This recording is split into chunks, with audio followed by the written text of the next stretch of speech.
प्रस्तुत कविता नदी के द्वीप अज्ञे जी की कविता है। इसमें उन्होंने प्रकृति यानी नेचर का बहुत सुंदर से चित्रण किया है, बहुत सुंदर से दिखाया है।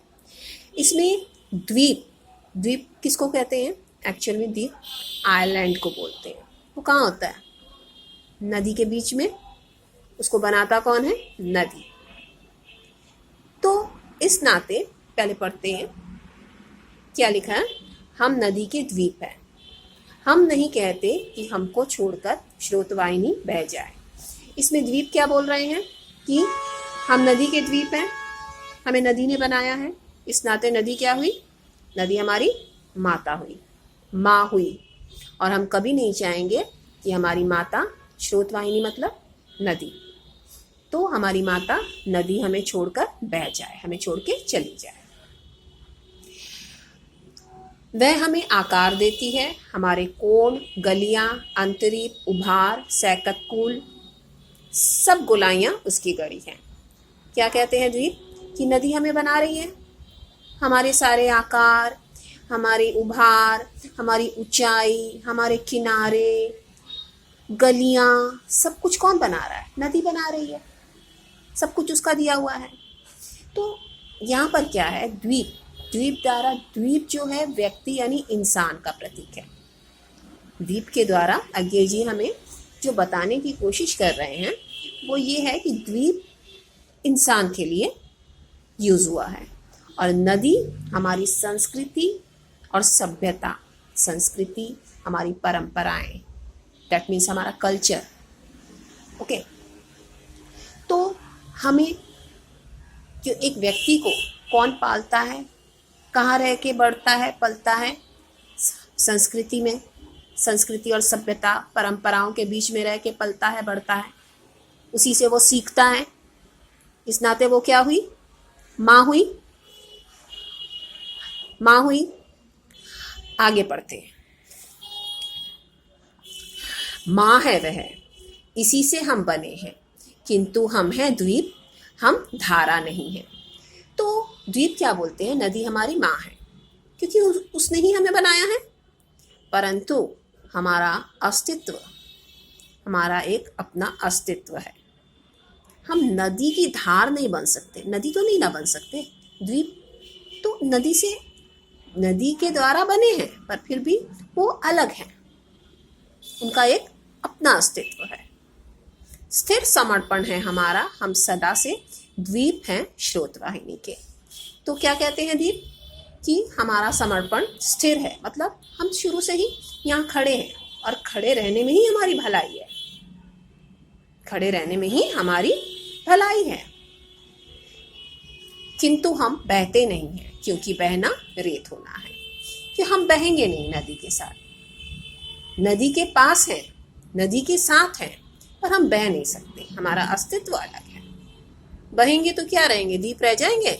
नहीं, रेत बन जाएंगे, रेत, छोटे छोटे टुकड़ों में रेत बन जाएंगे। पैर उखड़ेंगे, प्लवन होगा, ढहेंगे, ढहेंगे, सहेंगे, बढ़ जाएंगे। तो कभी कभी ऐसा भी होगा कि हमारे पैर भी उखड़ेंगे, ऐसी भी स्थिति आएगी। तेज पानी की धार में, बाढ़ में हमारे पैर उखड़ जाएंगे, हमारे कुछ टुकड़े टूट के बह जाएंगे। तो क्या पर होगा क्या? और फिर हम पूर्ण होकर भी कभी क्या धार बन सकते? अगर हम बह जाएं नदी के साथ, तो क्या हम उसकी धार पर बन सकते हैं?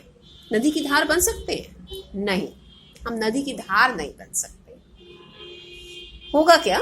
रेत बनकर हम सलिल, सलिल मतलब भी नदी, रेत बनकर हम सलिल को तनिक गंदला ही करेंगे। गंदला माने गंदा। अगर रेत बन के हम नदी में मिल जाएंगे तो हम नदी को क्या करेंगे? गंदा। उसका पानी क्या हो जाएगा? गंदा। अनुपयोगी ही बनाएंगे। अनुपयोगी मतलब जो किसी काम के लायक ना रह जाए। पानी गंदा हो जाएगा तो कोई काम में यूज नहीं करेगा ना, तो वो अनुपयोगी बनाएंगे उसे।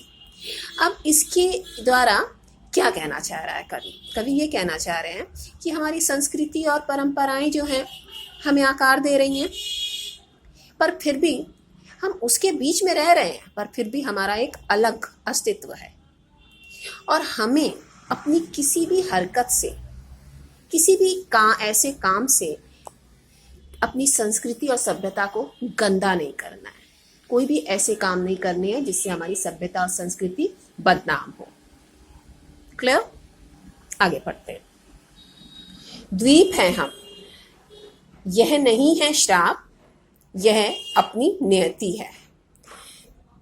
क्या कहते हैं द्वीप? कि हम द्वीप रहना हमारे लिए शाप यानी कर्स। शाप मतलब कर्स।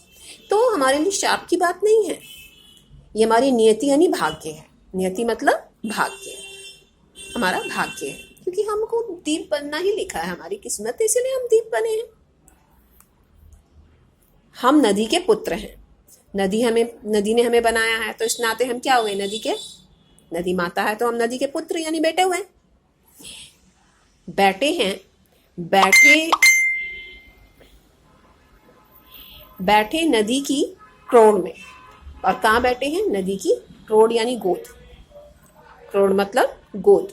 नदी की गोद में बैठे हैं, क्योंकि द्वीप यानी आइलैंड कहाँ होता है? नदी के बीच में, तो नदी की गोद में बैठे हैं।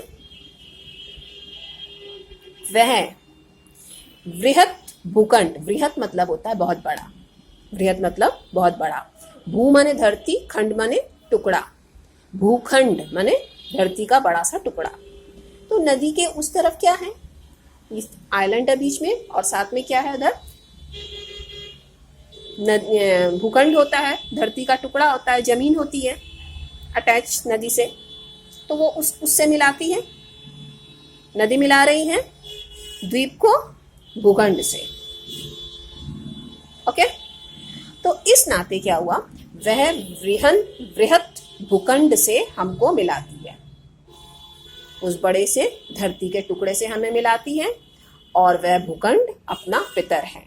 पितर यानी पिता, और इस नाते वो भूखंड क्या हुआ? हमारा पितर यानी पिता है।